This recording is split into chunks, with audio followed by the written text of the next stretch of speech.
I wanna know what love is. What's going on, people? Welcome back to Football Therapy with me, your host, Jan. How you doing, mate? You doing well? Well, I hope you are. I really do hope that. What a disjointed introduction to Football Therapy and, of course, Chelsea news, the daily series here on the channel, every single day, where I reflect on what's being said about Chelsea, giving you my opinion on it, but more importantly, ladies and gentlemen, asking for yours. Ooh la la, things are popping off in the world of Chelsea as the Premier League opening day draws ever closer. Chelsea need to get some players out, as well as a few more in. Of course, we're playing Udinese tonight, I believe, in our final preseason game. Oh my giddy aunt, what we would do for a win. I might even do a match review for that game, so keep it locked. In fact, keep it locked generally to Football Therapy, and do consider dropping a like on the video, because it helps me out. See if we can go over 3,000. It's up to you, mate. Just click of a button. And if you enjoy my content, consider subscribing. And should you subscribe, you know what to do, my friend. What do you do, Jan? Well, I'll tell you. You hit that sweet, sweet bell, baby. Slightly flat there. Start off with Armando Broja. Chelsea striker, apparently quite bullish, reportedly, looking to get his future sorted. More bullish than Levi Colwill, the defender. Of course, played a full season at Southampton, scored a few goals, tailed off at the second half of the season, and of course, the season prior, he went on loan to Vitesse. So he feels he's, paid his dues. He's done his work. He's done the Vitesse loan. He skipped the Championship loan, went straight to a Prem loan, and did well. And now he's like, look, mate, a lot of players, fair enough to a degree. He wants to know what the situation is. A lot of us thought he was going to be sold. In fact, that it's I think I've reported on it, like, it felt like he was definitely going to go. The mood has changed, which many of you, I think, will react positively to this. There was that little bit of, well, look, if you don't want to stay and fight for your place, sod off then. Do you know what I mean? Like, we don't have any strikers. We've literally only got Kai Havertz, who's not really a proper striker. Werner plays off the left. Kai Havertz isn't a conventional 9. This is as good a chance as any Chelsea youth striker or Chelsea young striker to break in. And if you don't want to fight in this scenario, then you're never going to fight in any scenario. But, update from Fabrizio Romano. Chelsea still not accepting any official bid for Armando Broja as of now. Tuchel insists in keeping the player. He's not happy with any potential permanent transfer after West Ham's £30 million proposal was rejected 10 days ago. So there'll be more talks on the Chelsea side soon. This is really interesting. Rejecting a £30 million bid for a Chelsea Academy player, the old regime would have lapped that up, gobbled it up. Nom, nom, nom, nom, nom, nom, nom, nom. Free money, good money in what was a difficult financial climate after pandemic, sanctions, etc., etc., etc. Interesting how Tuchel not only is saying, no, don't sell him, I want him, but the club are like, okay. Of course, this doesn't necessarily change the original mood of the player himself, Armando Broja. I believe he's got a few years left on his deal, possibly. Certainly, I know Levi Colwill's got like 3 years left. So, we'll see what happens. I think we should keep him. I've always maintained that. I feel like he's different to what we've got, and he'll get minutes. 5 subs. He could be the second choice striker for Chelsea Football Club. As like a young player. I get it, he starts for like his national team, he's started for a Premier League team, so he wants to play. But to be the second choice striker for Chelsea, who plays in 4 competitions, who now has 5 substitutions, bro, like, chill the F out, dude. Anyway, we've spoken enough about Armando Broja, there's plenty of other stuff to talk about, so let's move on. Excuse me, burping into the microphone.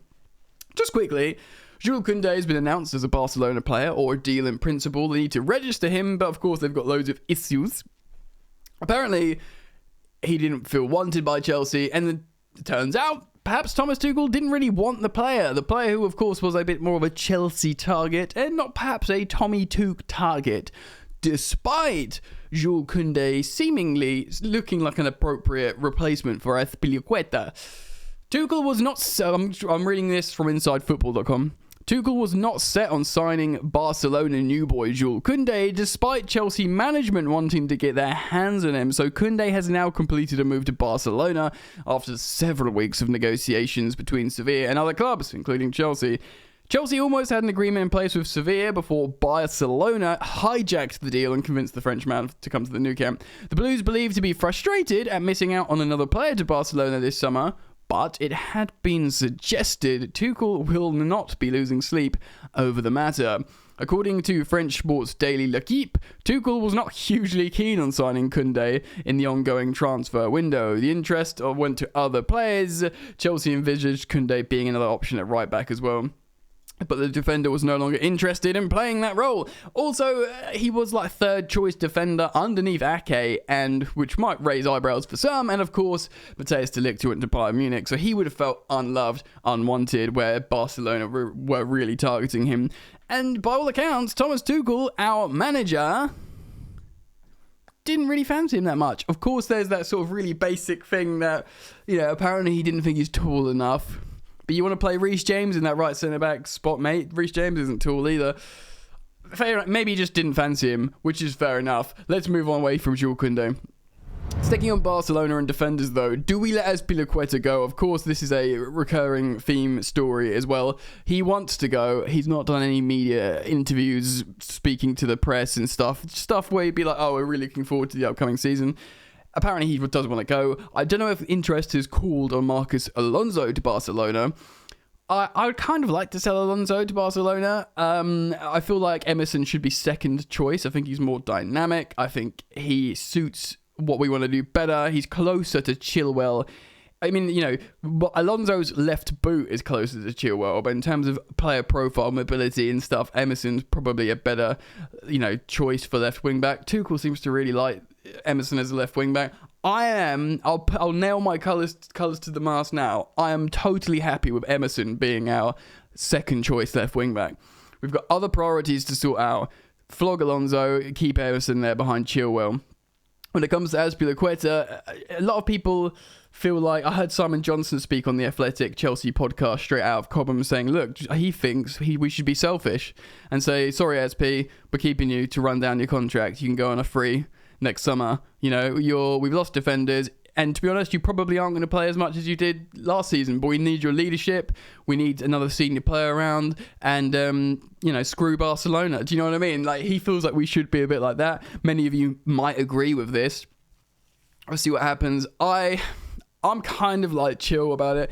If we let him go, he deserves it. If we're selfish and keep him, fine, I get it as well. And he'll forgive us. He loves Chelsea. He's had his amazing career at Chelsea. He'll probably, instead of getting a 3-year deal at Barca next season, he'll get a 2-year deal, sign on a free. Do you know what I mean? Like, everything will be all right. He'll be professional. He'll play well. He'll still keep the armband even if he plays less, and he'll know as captain of Chelsea, he can't be a dick about it. So comment down below what you're saying on both Alonso and Azpilicueta. What should we do? Discuss it in the comments section. Before we finish on Fofana and spend some time chatting about him, Spanish reports suggesting Timo Werner could go to Real Madrid. Interesting. Defense central pronunciation. So they're talking about another striker. I'm going to read a translated article by a chap called Borja Diaz. Nothing crazy is going to happen in the offices of the Bernabeu. They are clear that they are not going to lose their heads in the market, not do a Barcelona essentially, but they are looking for a different replacement for Benzema that could already be a candidate. The first 2 preseason games have made Ancelotti's idea clear. Benzema is the starting striker, of course, but when he's not there, the bet is on Hazard as a false 9. Oh, where have we seen this before? Maurizio Sarri and indeed Antonio Conte both tried that with Eden Hazard at Chelsea, of course. Oh, I love talking about Hazard. It gives me the good feels. It takes me back. What a player. What a player. Ancelotti has indeed been speaking about this. I've seen it, or I've read it in other platforms about playing Hazard as a false 9. Why not? Let him play, let him cook. But they're also talking about how Timo Werner is an option. How do we feel about this? I'm frightened about just a player going to Real Madrid that's not done great at Chelsea and doing really well. Like Hazard had the opposite. Would Timo Werner go to Real Madrid and make us look silly? Maybe. But what does that mean? Does that mean we're like inclined to stay and, bet on him for longer? Probably not. Like, I don't even know what to say. Like, keep him around, let him run the channels of press, or just sell him if Real Madrid or another big European club, whether it be a Leipzig or a Bayern Munich or whatever, say we'll give you £40 million for Timo Werner. Probably just sell him. Like, I'm tired of screwing around with these players that you're like, yeah, they're talented, yeah, they're good, yeah, they just don't work. And I've preached this story of the offensive dysfunction in Chelsea's attack for so long. I've had enough. And although perhaps I don't have the greatest confidence in current manager Thomas Tuchel to make an innovative, high-octane attack, I still think we need to... And by the way, I back Tuchel. I don't want anyone else other than Tuchel, but I'm not going to say he's like the best offensive coach in the world. I just think he's a very good coach, a very good manager, a very good diplomat, a very good personality to be leading my club, Chelsea. I just don't think perhaps he's a tactical genius when it comes to offensive action. But hey, you got to take the rough with the smooth. But the next step is to give him some attackers. Look, you got to choose. I understand you didn't necessarily choose Lukaku, you accepted Lukaku, but now you choose. What do you see happening and working in your ideas? If it's not Timo Werner, auf Wiedersehen, mein Bruder. Wesley Fofana, ladies and gentlemen, thank you for waiting for me to this point in the video, or sticking with me, because I love this player. I love him, and I've said before many a time on the channel, way before it was cool, how I would love Wesley Fofana. Talented player, and also this is the kind of player that, for some reason, if he agreed terms of Chelsea and went to Barcelona, I would be livid. I wouldn't be like pretending I wanted Rafinha or Koundé in a past life. I'd be genuinely disappointed, but fortunately I don't think they're in for Fofana. That Instagram post going around where Barcelona has liked this, that was edited. They are not in for Wesley Fofana, although French journalist Ignacio Genoardi, apparently works for Football 365, I guess, something like that, referenced as a journalist who perhaps is reliable, has tweeted this. Following the failure of the negotiations concerning Koundé, Chelsea have an agreement with Wesley Fofana, but now it's necessary to convince Leicester. First offer refused.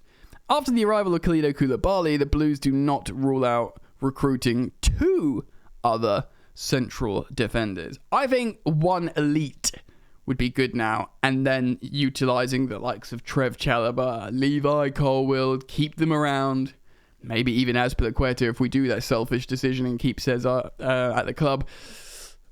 Look, I am reading on all kinds of websites here that yes, personal terms would be no issue with Wes Fofana. Well, of course, 2 days ago we did that video reacting to that social media post from his friend of him in a Chelsea shirt when he was little, with the caption of "Since you were small, since you were a kid," kind of inferring that he knows there's interest with Chelsea and he'd be interested in joining Chelsea. And this French journalist essentially saying personal terms are agreed and won't be a problem between Wesley Fofana and Thomas Tuchel. There are multiple reports or people suggesting that Thomas Tuchel is in fact a big fan of Wesley Fofana, perhaps unlike Jules Koundé. Now the thing is, Wesley Fofana is a French international under-21s, comes to Chelsea, he'll be taking Koundé's number 1 spot in the senior team, baby! With Thomas Tuchel's exemplary defender coaching. We're not talking about attackers anymore, are we, ladies and gentlemen, boys and girls? We're talking about his defensive coaching, which, when it's hot, it's hot. Of course, he was a really impressive in the Premier League, Wesley Fofana. We were like, how have Leicester done it again? They've brought through this, it's like Mahrez and Kante. They I know Mahrez isn't French, but they brought them from the French leagues or like Ligue 2 or something. And they're like, where these guys come from? They're excellent. Fofana seemed like another one that was really young. He just looked like, as a kid, he was just like, yeah, I'm in the Prem and I'm absolutely eating people up. I don't think he's that big. I just think he just looked like he was just absolutely there for it. When he was fasting as well, I think he was fasting as well. Because I believe he's Muslim, and he was putting in amazing performances, as despite fasting. He was really, really good. He was really good against us in the FA Cup final. And obviously he had that horrific leg break. It was like one of those horrible leg snaps. But I'd be more concerned if he did like his ACL or Achilles or something. When you get a clean break like that, and with the modern day medical sports science, all that kind of stuff, it really often isn't that big a problem. Of course, I imagine Chelsea would do their due diligence in making sure he's in tip-top shape. He would cost a lot of money. Here's the issue. It would cost a lot of money.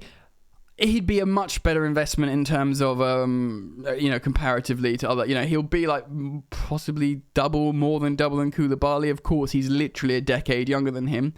And here comes that phrase, Premier League proven, ladies and gentlemen, despite being very, very young. And Chelsea shirt as a kid always helps, doesn't it? Look, man, I would love this transfer. I don't know if it's going to happen. It would cost a lot of money. But of course, Leicester potentially need to sell to buy. They are the only team yet now to buy a player. Of course, they're going to lose Kasper Schmeichel as well to Nice, I think, the Ligue 1 side.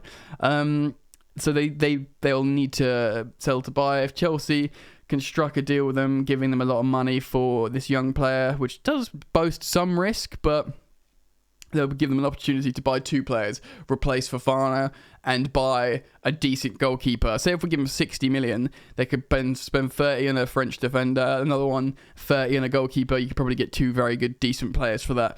Maybe they'll see that as an opportunity and to do so while the price is hot for Fofana. I would love this to happen. Whether it will happen or not, I'm not sure. We'll have to see. There is some optimism starting to bubble up. Of course, the season starts very, very soon, and there's a game tonight. What do you think, though? Comment down below. Oh, baby. I really want to hear what everyone says about Fofana. Are you gassed on it? Let me know. Let me know about all the other stuff we've discussed in today's video. The Spanish fullbacks, Barcelona. Talk about Hazard if you want. I always like that. Thank you for dropping a like on the video, and you're welcome to subscribe if you're new. Alright, boys and girls, ladies and gentlemen, that's going to be it from me until possibly later tonight, so keep it locked. Peace.